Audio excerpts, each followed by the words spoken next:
तो hello everyone, आपका एक नए वीडियो में स्वागत करता हूं। तो ज्यादा टाइम ना लेते हुए मैं आप लोगों को सीधा लेके चलता हूं वीडियो के ऊपर, क्योंकि कुछ हिडन डिटेल्स मैंने इस वीडियो के अंदर देखी है और मैंने कल रात को वॉर भी देखी थी।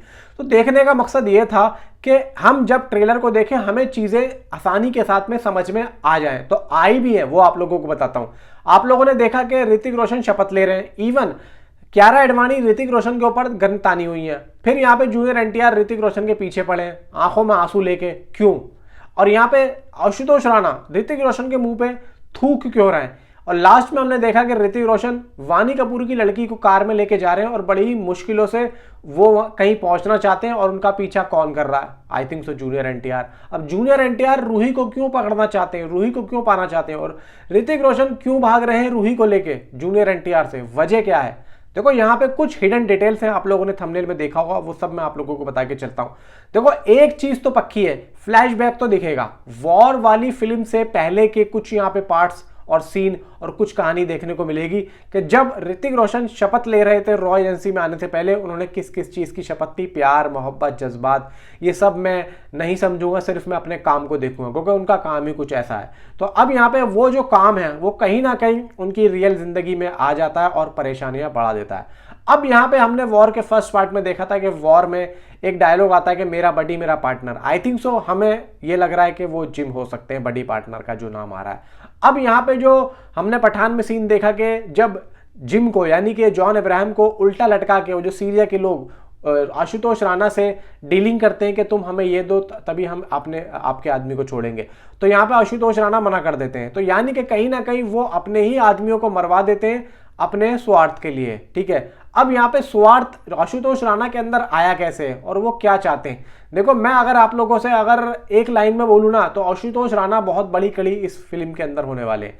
यानी कि आशुतोष राणा एक बहुत बड़ा मुद्दा है और उन्होंने ही ऋतिक और कियारा को अलग करवाया, क्योंकि ऋतिक और कियारा के बीच में प्यार है और कियारा जो है वो I think so colonel Luthra की बेटी होने वाली है। यानी कि आप लोग देखेंगे जब कियारा एडवाणी एक ऑफिसर है, स्काई ऑफिसर, एयरफोर्स में एडमिट है वो, और एयरफोर्स मतलब एक ऑफिसर है, एयरफोर्स ऑफिसर है, और आप उनका नाम देखेंगे तो लुथरा नाम आ रहा है। तो यहाँ पे I think so colonel Luthra की बेटी होंगी, जो कि ऐसा लगता है देखने में कि वो नहीं चाहते कि कबीर का और मेरी बेटी का कुछ यहाँ पे रिश्ता आगे बढ़े।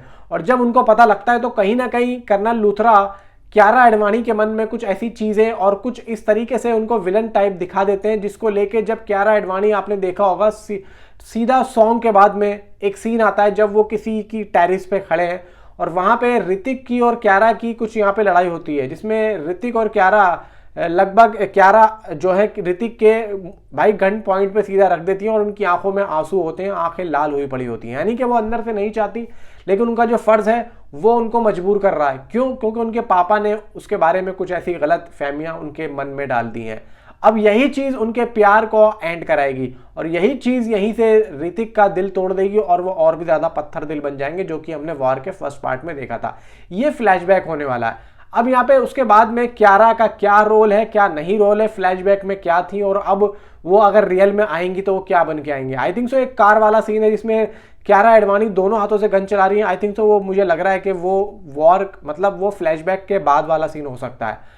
अब यहाँ पे ऋतिक रोशन जिस तरीके से हमें बियर्ड लुक में दिख रहे हैं, तो आई थिंक सो जब आप देखेंगे वॉर का फर्स्ट पार्ट, उसमें जब लास्ट में एक सीन होता है कि एक जो एक क्रिमिनल होता है जिसको लेके ये कहा जाता है कि तुम इसका पीछा करो, यानी कि सेकंड पार्ट जो लोडिंग होता है जब आशुतोष राणा बोलते हैं, तो आई थिंक सो मुझे ऐसा लगता है कि आशुतोष राणा भाई मिले हुए हैं और वो कहीं ना कहीं ऋतिक को पकड़वा देते हैं। तो ऋतिक रोशन को पता है कि मुझे किसने पकड़वाया और उनको यहाँ पे उस चीज का आगाज भी हो गया है। तो कहीं ना कहीं वो फिर लेके आते हैं आशुतोष राणा को अपने पास, और जब वो सीन आता है जब आशुतोष राणा उनके मुंह पे थूकते हैं, तो यहाँ पे कहीं ना कहीं ऋतिक रोशन उनका क्या करने वाले हैं। क्योंकि देखो मैंने जिस तरीके से इनसाइड रिपोर्ट्स देखी और मैं आप लोगों को बहुत टाइम से बताता हुआ आ भी रहा हूँ, तो आशुतोष राणा इस मूवी के अंदर मर जाएंगे और उनकी जगह यहाँ पे लेंगे अनिल कपूर, जो कि अब अल्फा में आने वाले, और लास्ट में आलिया भट्ट और शर्वरी भी यहाँ पे एंट्री पॉइंट लेने वाली है। और अब यहाँ पे ये बात आती है कि जूनियर एनटीआर हैं कौन और वानी कपूर की बच्ची के पीछे वो क्यों पड़े, और अगर जिम का और जूनियर एनटीआर का कोई रिश्ता है तो वो क्या है, और टाइगर श्रॉफ को यहाँ पे क्यों दिखाया गया, कुर्बानी का यहाँ पे क्या मतलब है। देखो एक तरीके से एक डायलॉग में सिर्फ दे दिया है, हो सकता है कि यहाँ पे ऑफिस में जाते हो और एक महान ऑफिसर्स की जो एक फ़ोटो है वो यहाँ पे दिखती हो, तो यहाँ पे ऋतिक को पुरानी यादें ताज़ा आ जाती हो। उसके पीछे बैकग्राउंड में एक डायलॉग दे दिया कुर्बानी वाला, तो सिर्फ एक फोटो यहाँ पे देखने को मिल रहा है। टाइगर श्रॉफ का ऐसा कोई नहीं है, मुझे नहीं लगता क्योंकि बड़ा रेफरेंस देखने को मिलेगा कि वो वापसी आने वाले हैं। लेकिन जिस तरीके से ट्रेलर आया है तो ऋतिक इस विलन दिख रहे हैं। अब यहाँ पे बात आती है कि जूनियर एनटीआर का रिश्ता क्या है भाई वानी कपूर से। देखो, अब जिस तरीके से मैं आप लोगों को एक चीज बता के पहले भी चल रहा था कि हो सकता है कि वानी कपूर के जो हस्बैंड हो वो जूनियर एनटीआर हो, लेकिन वो किसी और देश में हो। कहाँ पे ये नहीं पता। अब ये नहीं कह सकते कि भाई वो दूसरे देश के, यानी कि कहीं और वो चले गए हो। कहाँ पे? उनको रॉ ने कहीं और पे जासूसी करने का जो है काम दे दिया हो, जिसकी वजह से जूनियर एनटीआर और वानी कपूर के जो रिश्ते हो वो ख़राब हो जाते हो कि भाई ये मुझे टाइम नहीं देता है, तो वहाँ चले जाते हो। इधर जो वानी कपूर है वो अपना जो है भाई डार बांसर बन जाती हो और उनकी एक बेटी होती हो। तो यहाँ पे जब वानी कपूर उस मूवी के अंदर बोलती है तो वो कुछ ठीक से बताती नहीं है, ना ही वो किसी काम के बारे में बताती हैं। तो यहाँ पे कुछ पता भी नहीं चलता कि उनके हस्बैंड कौन थे, लेकिन वो ये ज़रूर बोलती है कि उनके हस्बैंड जिंदा है।